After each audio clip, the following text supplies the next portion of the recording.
Muy bien, hoy 20 de marzo algunas noticias han sorprendido y quizás la que ocupa el primer lugar es esa presentación de dimisión, de renuncia, parece que no aceptada, eso es un tema que vamos a aclarar hoy por el presidente de la República de parte del ministro de Finanzas, el señor Centeno.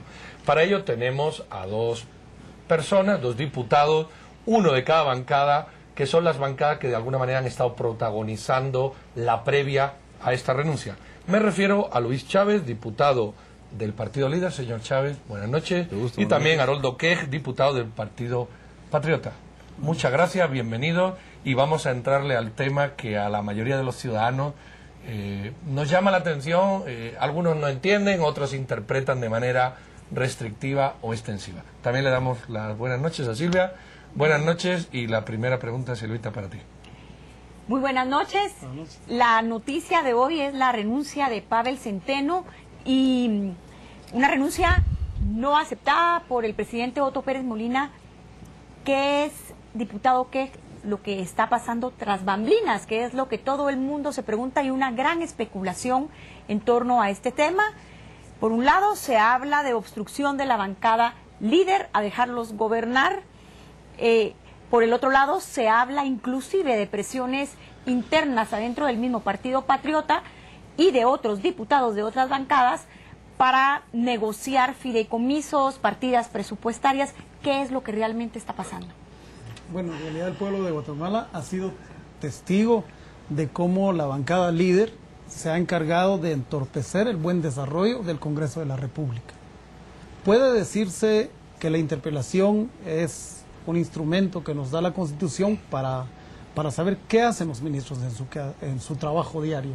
Pero el ministro de Finanzas tenía un mes de haber tomado posesión. Entonces, ¿qué cuentas? ¿Cuál es el juicio político? ¿Cuál es el juicio que hay ahí? Simplemente el de entorpecer el buen proceso del Congreso. Y nosotros en el Partido Patriota estamos en un bloque unido, trabajando en coordinación con el señor presidente de la República y la señora vicepresidenta, porque el deseo del pueblo de Guatemala es que se aprueben leyes que beneficien al país. Y ante esto, pues hoy se quedó otra vez evidenciado, después de la renuncia del señor ministro y que se paró la interpelación, nuevamente la bancada Líder está ya llamando a interpelación al ministro de Economía. ¿Esto qué quiere decir? Que hay una agenda de retardar todos los procesos en el Congreso. ¿Para qué? Eso es lo que no sabemos. Pero lo que sí sabemos es que el pueblo de Guatemala no paga a los diputados para que pierdan el tiempo. Paga a los diputados para que trabajen. Señor Chávez, estas acusaciones de una agenda interesada que va a interpelación tras interpelación, ¿qué puede usted decir al respecto? Buenas noches en primer lugar y gracias por la oportunidad. Pues en primer lugar, los medios de comunicación han sido testigos de que nosotros hemos estado en todas las sesiones, en todas las plenarias, y 3 de esas plenarias han sido suspendidas por falta de quórum. Quienes no han estado en el quórum, quienes no han estado en el hemiciclo, han sido los del Partido Patriota. Posteriormente, pues se inició una maniobra para querer prácticamente vedar la interpelación, utilizando la sesión permanente. Sin embargo, no llegaron a los votos. Entonces ha habido ciertas maniobras para lograr parar la interpelación cuando a ellos les convenía. Sin embargo, si se dan cuenta, 3 reuniones, 3 plenarias a las que ellos no llegaron, y las demás han sido de 3 horas. Y el señor presidente del Congreso levanta la sesión por falta de quórum. Entonces prácticamente hay una intención de no querer evidenciar realmente el objetivo primordial, el por qué este juicio político se está dando. ¿Por qué se está dando, diputado Chávez? Porque hay muchas irregularidades, o sea, son 15 días de gestión del señor ministro, pero hay irregularidades que vienen del gobierno anterior, prácticamente de saqueo del Estado, de 2.000 millones de quetzales, de venta de medicinas, en donde nosotros traemos todas las pruebas.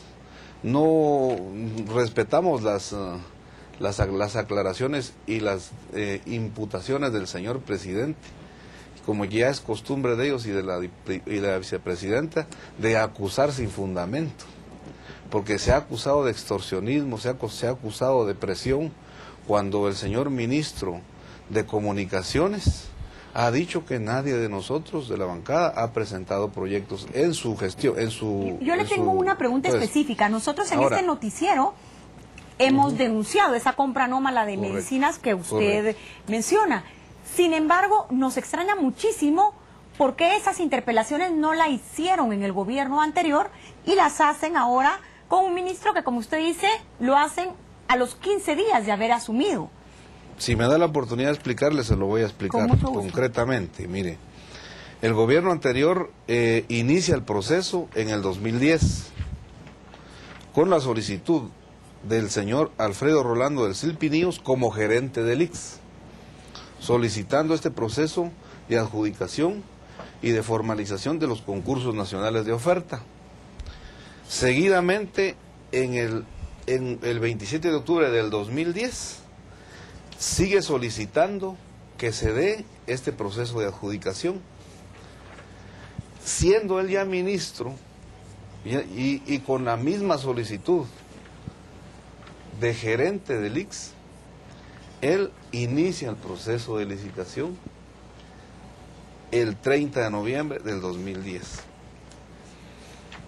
Todo un proceso donde tenemos notas cruzadas, en donde solicitan que se encamine ya el proceso y lo solicita el subdirector de contrato abierto, no lo solicitan las partes. O sea, hay una evidente interferencia de la misma institucionalidad para que se formalice ese proceso. Esto fue en el año 2010. Correcto, 2010. En el 2011 inicia el proceso se conforman las juntas calificadoras con evidentes anomalías, en donde en la conformación del paquete 1 hay un bachiller, en el paquete 2 hay una secretaria dentro de la junta de calificación, y ahí deben de haber profesionales. Pero el problema y en el paquete 4. Sí, pero como tenemos poco tiempo, la pregunta concreta es ¿por qué no se hizo con anterioridad? Usted me está hablando del 2010. Ahora y solo, perdóneme,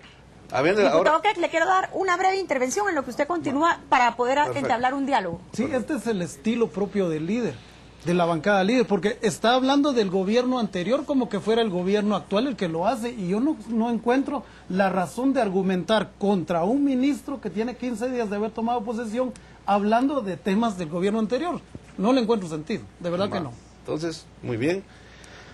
Seguidamente, no dejaron entrar al Ministerio de Finanzas Públicas en ese entonces, ya en enero del 2012, para la presentación de las muestras a ofertar. Y está claramente evidenciado que no entraron todos, pero sí, por algún lado entraron los que fueron beneficiados. Bueno, pero, diputado, la pregunta concreta era, mire, ¿por qué no lo hicieron en 2010 y 2011 y lo hacen en 2012? Aquí viene la pregunta concreta. La respuesta concreta, de que el señor ministro de Finanzas, todas las anomalías que yo les he dado, y hay muchas más anomalías evidentes, el ministro de Finanzas resuelve, considerando que es el ministro Centeno el que define las políticas del Ministerio de Finanzas. Él manifiesta todas estas anomalías y, de acuerdo a la ley, él resuelve. Y solo para que el tiempo, por el tiempo, él resuelve. De una adjudicación que se entrega 2 días antes de que el gobierno de la UNE salga del poder. Pero esta vez, entonces, solo ahora una pregunta, el ministro ¿esto de se Finanzas, hizo el 11 o el 12 de enero antes de que el gobierno de Otto Pérez Molina asumiera? Correcto. Estamos hablando de un gobierno anterior. De un gobierno anterior. Okay. Pero el 7 de febrero del 2012, el ministro Centeno resuelve, dentro de todas las irregularidades que les he dado, dice, entre otras deficiencias que se advierten, vale la pena mencionar, la existencia de ambigüedad, de falta de claridad en las reglas, y total, él anula ese contrato. Anula totalmente eso. Pero qué casualidad que después de la aprobación del paquete fiscal, donde nos endosan impuestos a la clase media y a la población en general, se reúnen y definen, y sin ningún argumento válido de ley, el señor ministro vuelve y dice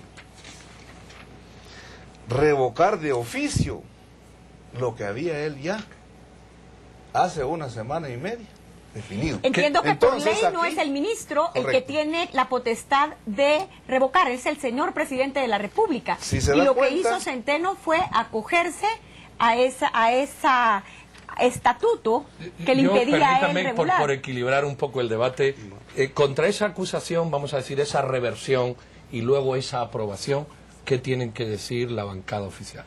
Porque ciertamente lo revoca y luego lo aprueba. Sí. que se diga quién es el corrupto. Pero sí, no, yo creo que cuando uno acusa de corrupto a alguien tiene que tener las pruebas. Aquí están. Yo creo que es una irresponsabilidad eso. No, el revocar lo que alguien ha dicho es si cabe dentro de su potestad, se puede hacer. Nosotros los diputados creamos leyes, pero si estas no se ajustan a realidad o no se adaptan, se pueden cambiar, se pueden derogar, se pueden reformar. Entonces, yo creo que lo que los señores del líder han dicho en sobrada razón, el señor ministro se los contestó y sobre en autos del Congreso las respuestas que les dio. Sin embargo, ellos insisten de toda la corrupción del gobierno pasado, tratar de endosárselo a un ministro nuevo que nada tiene que ver con los procesos anómalos del gobierno anterior y que en muchas ocasiones se ha usado solo para parapeto. Permítame, porque hay algunas percepciones de la ciudadanía que también hablan de negociaciones. ¿Ustedes pueden asegurar que no ha habido ninguna negociación o intento de negociación entre la bancada líder y la bancada del Partido Patriota por terminar esta interpelación? Mucha gente ha dicho, bueno, es que el líder quiere conseguir ciertos beneficios. ¿Eso ha existido o esto es una interpelación pura y dura frente a los datos que usted plantea? Mire, absolutamente ha habido ninguna situación de presión. Hoy mismo por la mañana fuimos invitados por una comisión que se conformó en el Congreso de parte de todas las bancadas y solicitamos como una condición ir a esa reunión siempre y cuando estuvieran presentes todos los medios de comunicación.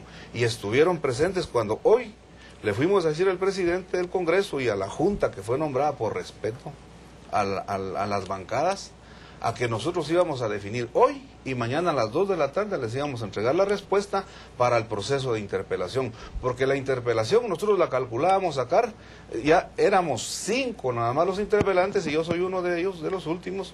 Habíamos ya definido inmediatamente por lo menos una sesión por cada uno, a nosotros nos alcanzaba para evidenciar completamente la incapacidad del señor ministro y hoy lo demostró con su renuncia. Una pregunta. Hemos visto por parte de la bancada líder desenfrenadamente, porque no hay otra palabra, usar megáfonos. Hemos visto cómo boicotean también adentro del Pleno. En este caso, según entiendo y según lo hemos documentado aquí en este noticiero, a quien le corresponde tirar esa licitación, que a todas luces es anómala y donde se ha beneficiado a Gustavo Alejos con J.I. Cohen, es al señor presidente de la República. Mi pregunta es, en un mes de gestión, ¿se puede demostrar que un ministro es un inepto, es un incapaz? Esa es mi pregunta, particularmente porque veo que ustedes van detrás del ministro de Economía en los próximos días. Pero yo quería decir algo, Pedro. Es que cuando preguntaba si hay negociación o no, nosotros, después de 20 horas, 15 minutos, y el último interpelante estuvo 10 horas repitiendo las mismas preguntas, preguntas que él ni siquiera sabía leer bien porque no las hizo él. Era evidente, él decía régimen cuando era régimen y muchas palabras que no las escribió él. Pues nosotros sí creemos que es un chantaje. ¿Quién lo está promoviendo? ¿Quién está detrás de bambalinas, detrás del líder? No lo hemos descubierto, pero vamos detrás de esa información, porque no es posible que como se ve, ¿por qué venir ahora, hasta ahora, el grupo del partido líder venir a averiguar esto cuando lo pudo hacer en el gobierno de Álvaro Colón? Tuvieron 2 años para averiguar todo este proceso. ¿Qué le espera a la ciudadanía? Yo, ciudadano, que pago mis impuestos, que pago sus salarios, permítanme que lo escenifique así, y que veo un Congreso inoperante, porque ciertamente el Congreso es inoperante a efectos de las misiones o de la totalidad de las misiones del Congreso. ¿Cuál es el panorama que ustedes pueden ofrecer a la ciudadanía en los próximos meses? ¿Cuál sería su estrategia o la estrategia del líder en los próximos meses? Bueno, nosotros estamos claros de que tenemos un derecho constitucional y es claro también que nuestro objetivo es que la población esté bien clara y sepa que en menos de 1 mes y medio ya teníamos prácticamente una cuchillada por la espalda con impuestos. También sepa que los productos de la canasta básica van hacia arriba y también sepan que en este contrato no se están jugando 10 ni 20 quetzales, sino son 2.000 millones de quetzales con productos que están alterados con 16 veces su valor. Y cuando en los hospitales no hay medicina, en el ICS cuesta solo una aspirina, le dan a la gente. ¿Pero por qué esto no lo arreglaron durante el régimen de Álvaro Colón si el mayor beneficiario en el 80% de este contrato fue el exsecretario privado de la presidencia, Gustavo Alejos? Por el proceso que yo le estoy dando. Y nosotros sí vamos a dar pruebas concretas de este proceso anómalo. Sí. Y para terminar la pregunta que me hacía, nosotros estamos claros de que vamos a legislar por Guatemala. Ahora, dentro de poco, dentro de unas sesiones van a presentar préstamos millonarios, cuando en la campaña esta gente dijo que no más endeudamiento al país. ¿Será eso correcto? Nos quedan 30 segundos. Sí. Lo que queremos, ¿cuál es su visión en los próximos meses? ¿Qué espera el partido? El pueblo de Guatemala quiere un legislativo que trabaje en el Parlamento y trabaje en las comisiones. Realmente no se puede hablar de una agenda legislativa cuando lo único que se hace en más de 5 sesiones es entorpecer la misma.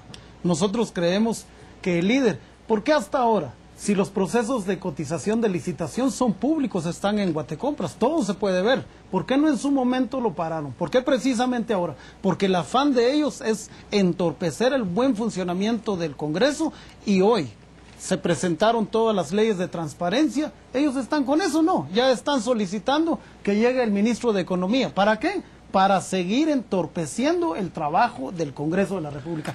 Eso, no solo eso, también se han opuesto a lo del abono para la gente. Lo han hecho de manera manifiesta, que ellos quieren hacer todo lo posible para que este gobierno no ayude a nuestra gente. Bueno, yo creo que lo debemos de emplazar en algún momento por separado, darles el tiempo para que ustedes se expongan a estos tipos.